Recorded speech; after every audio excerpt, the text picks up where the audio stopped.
owe you anything just because you went through shit. Quite some time ago, I was homeless for 2 months. I'm not kidding, I wish I was. No one knew about it except my friend who kindly took me in while I was on the hunt for a rental apartment. Honestly, it felt like I lost everything. Every single time I had to pull myself out from a negative spiral, I asked myself this question: what's the worst case scenario that can happen? And what can possibly go wrong from trusting myself? Look, there's no point dwelling in past misery, pain, or struggles because life is meant to live in the present. Dwelling in the past is useless because it's already gone, and what really matters is the future ahead of you. Let's be real, a meaningful life is predictable, and so is a life filled with misery. Honestly, life can easily become an endless cycle of disappointments, regret, and frustrations if you choose to see it that way. Just imagine this for a second. You wake up every morning, go through the motions of your day, and go to bed feeling unfulfilled and unhappy. It can be incredibly frustrating if this goes on for weeks or months. And let's be honest, I'm sure most of us know what makes us angry more accurately than what makes us happy. The reason why happiness is complicated is because we keep moving the goalposts and overlook the good things happening for us. The only reason why misery is predictable is because it's familiar. Based on neuroscience, we favor predictability because our brain prioritizes known survival over unknown risk. If you don't break free from toxic behaviors, unfulfilling relationships, and negative thought patterns, you will sink deeper into a familiar pain.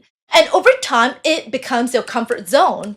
And this is what makes misery predictable. It's a guaranteed state of being when you constantly focus on everything wrong with your life.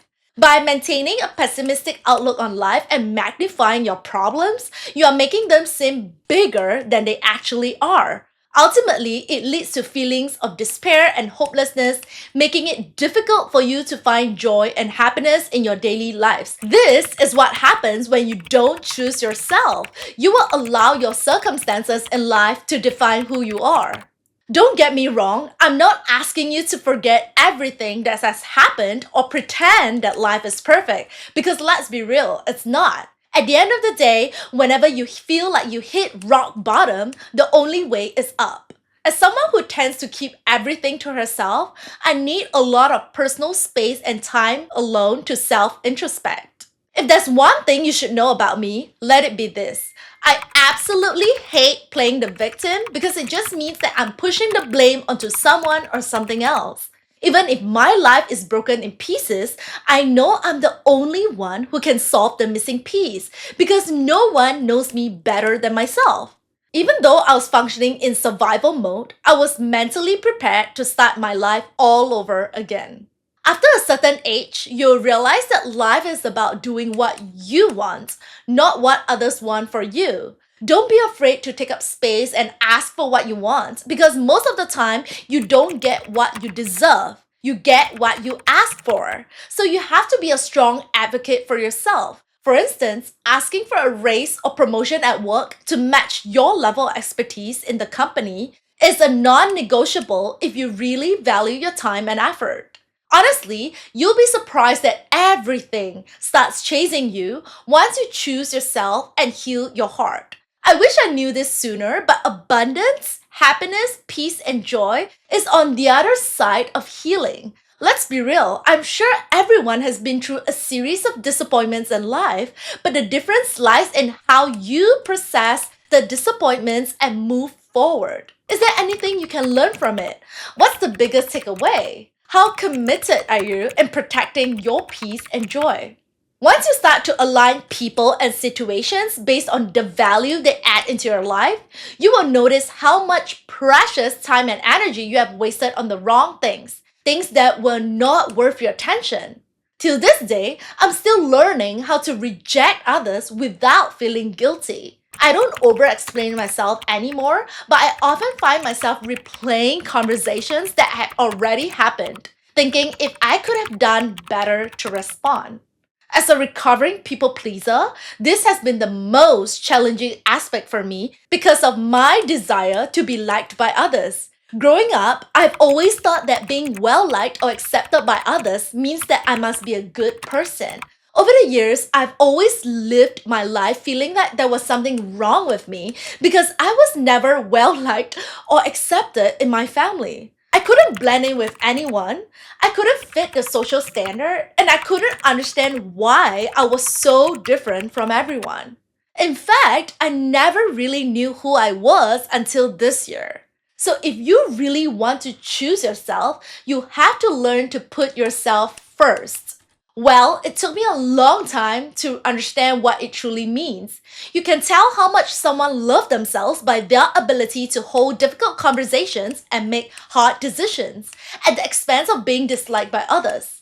Look, it's very easy to agree with everyone and go with the flow, but it's a lot harder to take a stand and voice your concerns, your thoughts, and your opinions. Trust me, at first it will feel like a struggle because you are not used to it. You're worried that you may say something stupid, or you are afraid of being judged, criticized, or ignored, so you would rather stay silent.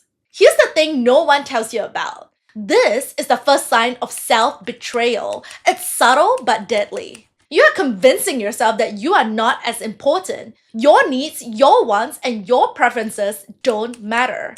And I get it, speaking up is scary, especially in a group setting. But once you get past the initial discomfort, you are proving to yourself that your feelings, your thoughts, and your opinions matter as much as others. It also shows how much you honor yourself in the face of discomfort. Most of the time, you'll be surprised that the majority are pressured to conform just to fit in. Once you know your worth and stand on business, it will come across as selfish to those people that's been taking advantage of your love, your kindness, and your generosity without giving anything in return. That includes letting go of people you once thought would be in your life forever. As I'm turning 31 this year, I notice how rare it is to meet people who actually value you and also possess the mental and emotional capacity to hold space for you and reflect the love you have poured into them. By the way, it's okay to outgrow people and places you once thought were your entire world. Trust me, I know how painful it is to leave everything behind and be on your own. But I simply refuse to be bitter or harden my heart just because of what I've been through. In life, there's a reason why we have to grow from experiences because it helps us to cultivate our inner strength to prepare us for the future. Nothing in life is random. Over the years, I realized that losing myself was the cause of keeping everyone happy.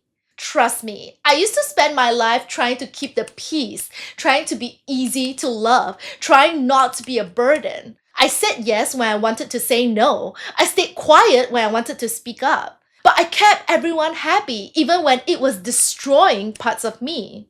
On the day I moved out, I remembered looking in the mirror and didn't recognize myself in the reflection. I had no idea what I actually liked, what I truly believed, or who I was without all the masks.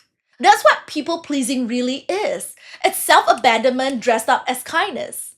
Honestly, I'm done with that. I'm choosing me now, even if it makes other people uncomfortable. Because when you don't choose yourself, you will spend your whole life trying to convince others to accept you, love you, and appreciate you when you are responsible of giving it to yourself.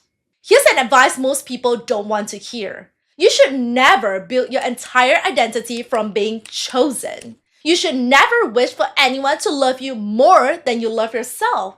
Let's be honest, even if your partner claims to love you more, are you willing to trust someone with plain words? The truth is, the only person that's capable of loving you most is you, no one else. Once you start choosing self-respect over your feelings, you'll notice how quickly things shift in your favor. The right people and the right opportunities will just gravitate towards you when you truly respect yourself. Which brings me to my next point. Repeated disrespect is a form of communication. Very often, we tolerate disrespect because our nervous system will always choose what is familiar over what is safe. And here's the irony.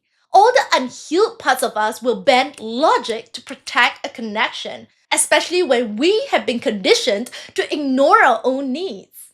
When you are used to walking on eggshells, being abandoned or responsible for the emotional caretaking of others, you learn to rationalize disrespect by dismissing your own voice. For instance, you may be thinking, I'm expecting too much, or they just need more time. But deep down, you know you are not expecting too much. You are just expecting basic decency to be treated right. Here's the thing, being accountable for your own emotional intelligence is not just about understanding why people behave the way they do. It's about learning to trust yourself and honor yourself in the midst of chaos. Looking back, whenever I was hesitant to live an unhealthy friendship or relationship, I realized that I'm the one holding myself back. I am the one delaying my own blessings. Sometimes you will meet people who value pride over accountability because they would rather lose you than own up to their mistakes of hurting you. Very often, when you try to hold people accountable for their actions, it feels like a threat, as if it's a personal attack to their fragile ego. Unfortunately, you can't teach self-awareness to someone who refuses to look inward. After a certain age, you stop feeling guilty for walking away, even if it hurts, because you realize that it's not abandonment but self-respect. Besides that, do you know what's the hardest pill to swallow?